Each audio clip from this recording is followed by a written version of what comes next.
Olá! Sejam muito bem-vindos a mais uma videoaula da disciplina Legislação e Ética. Nesta aula, vamos estudar as noções gerais do direito empresarial, como ele se define, quais são as suas principais características. O objetivo destes estudos é contribuir para que você se sinta preparado, dentre outras habilidades, para compreender os conceitos de empresa, empresário e sociedade empresária. Eu sou a professora Karina de Mello Jaimo e vou acompanhar vocês nessa aula de Direito Empresarial. Vamos lá? O direito empresarial é o regime jurídico especial do direito privado, destinado à regulação das atividades econômicas e dos seus agentes produtivos e organizada com o fim de produção e circulação de bens e serviços. Observem que, dentro desse conceito, nas noções gerais do direito empresarial, nós temos que hoje esse direito se classifica e conceitua tendo por base a teoria da empresa, cujas características aparecem aí para vocês: atividade econômica, profissional e organizada. Assim, nós temos que o direito empresarial hoje tutela as atividades que tenham os requisitos da empresa e ela é baseada nessa autonomia privada, ou seja, temos aqui dentro do direito empresarial a situação em que a vontade dos sujeitos participantes da empresa irá ser respeitada. A origem e a evolução histórica do direito empresarial. Lá, na Idade Média, os comerciantes, eles criaram uma teoria, denominada Teoria dos Atos de Comércio, porque não se tinham normas que pudessem regulamentar o exercício da atividade por eles desenvolvida. Aqui nós tivemos, na Idade Média, a criação pelos comerciantes de normas, de costumes, de usos naquela praça comercial, que passaram a regulamentar o desenvolvimento das suas atividades. No século XIX, a teoria dos atos de comércio ganha força e ela se relaciona à observância da atividade em si.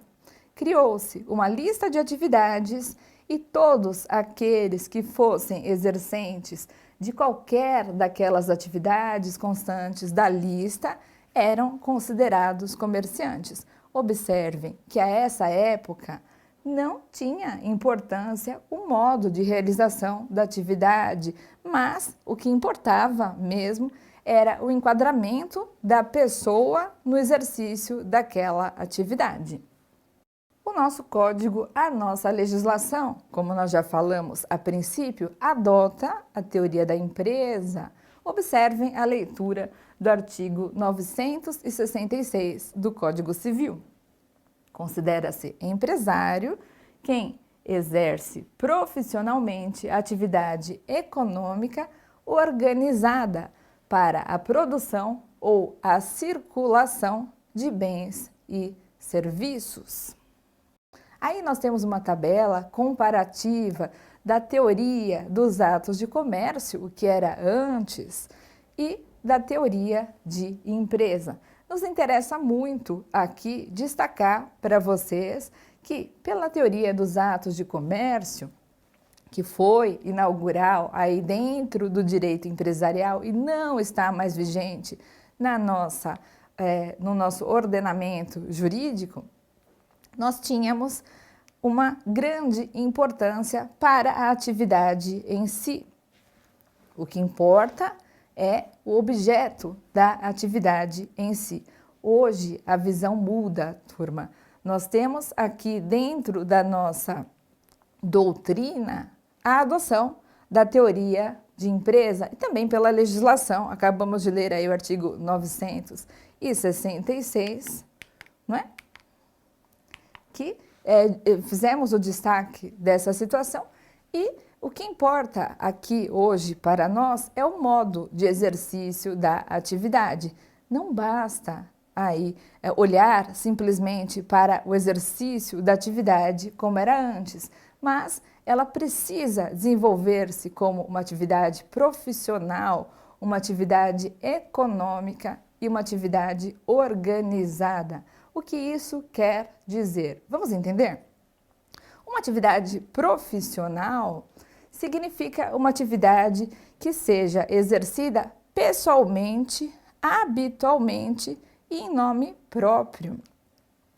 Temos ainda a característica da atividade econômica, que significa que a atividade empresarial ela tem que buscar o lucro. Toda atividade empresarial, toda empresa, hoje em dia, para o nosso ordenamento, almeja o lucro. Não quer dizer que ela vá obter o lucro, mas ela tem que ir buscar. Também temos a organização da atividade. O que seria isso, turma?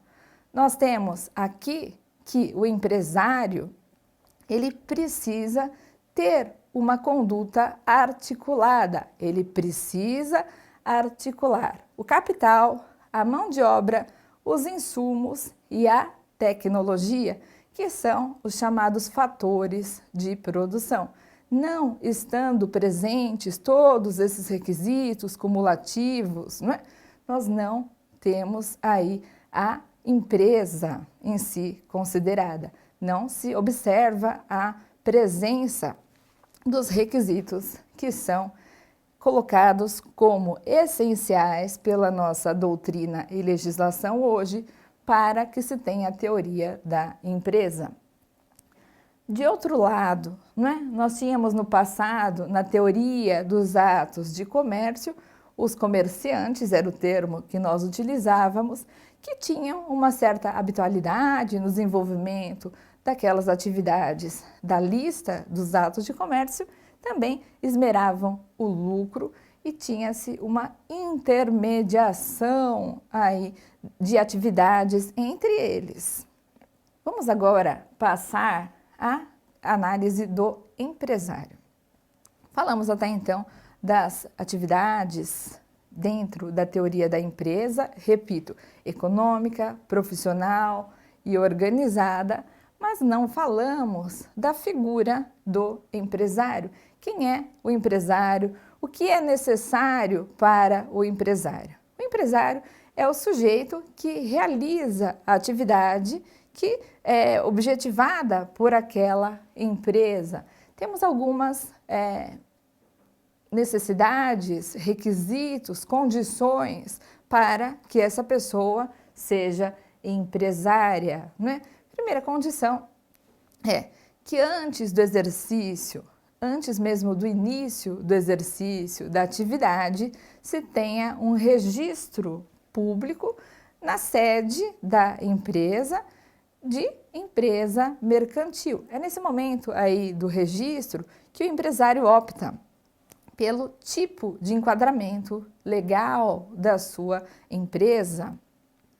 Temos ainda outros dois requisitos, um tanto quanto importantes aí para o exercício da atividade empresarial, que são a inexistência de impedimentos e a capacidade civil, ter pleno gozo da capacidade civil. Quanto à inexistência de impedimentos, nós temos a letra dizendo quais pessoas são impedidas de exercerem atividade empresarial e serem, então, empresárias, que são os magistrados, os membros do órgão ministerial ou Ministério Público. Temos também todos os devedores do INSS, os funcionários públicos, entre outras pessoas. Essa lista é extensa. Quanto à capacidade civil, o nosso Código Civil estabelece, entre alguns critérios, situações em que a pessoa é relativamente incapaz ou absolutamente incapaz. Então, vamos lá. Temos alguns critérios para a aferição dessa capacidade civil.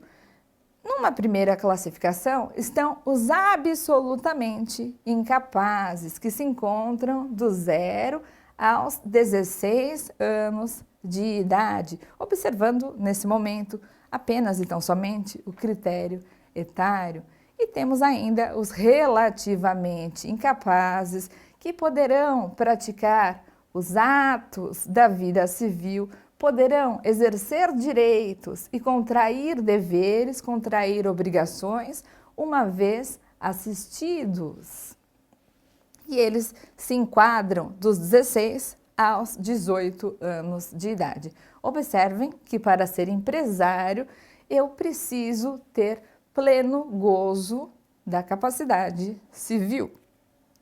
Aqui nós vamos passar ao estudo das fontes do direito empresarial. São fontes do direito a lei, os usos e costumes, a doutrina e a jurisprudência, essencialmente. Temos que dentro do direito empresarial, a lei é a principal fonte deste direito. Observem, nós temos normas sobre o direito empresarial na Constituição Federal vigente de 1988. Temos também o Código Civil, tratando da teoria da empresa e do direito empresarial, e nós temos algumas leis que ainda se aplicam do nosso antigo, velho Código Comercial de 1850, na parte que ainda não foi revogada. E muitas leis esparsas. Observem que os usos e os costumes, assim como as demais fontes, né? Primeiro, são fontes secundárias do direito empresarial. Mas os usos e costumes para o direito empresarial, eles sempre tiveram uma importância muito grande, porque nós tivemos aí o surgimento das relações comerciais diante aí da vida, do convívio entre os comerciantes nas praças, nas corporações aí pelo mundo. Então, estabeleceram-se assim muitos usos e costumes, eles são observados ainda até hoje. Temos também a jurisprudência, que é a decisão reiterada dos nossos tribunais, e a doutrina, que é a possibilidade aí de estudo dos nossos juristas, né? Os juristas que são estudiosos, têm um conhecimento científico apurado sobre o tema empresarial, direito empresarial. Vamos ver agora uma situação do direito empresarial na prática? Suponha um empresário que desenvolva sozinho todos os elementos para ser empresário. Então, ele explora profissionalmente, de modo direto, habitualmente, em nome próprio, a atividade de psiquiatra, né? E ele também tem fins lucrativos.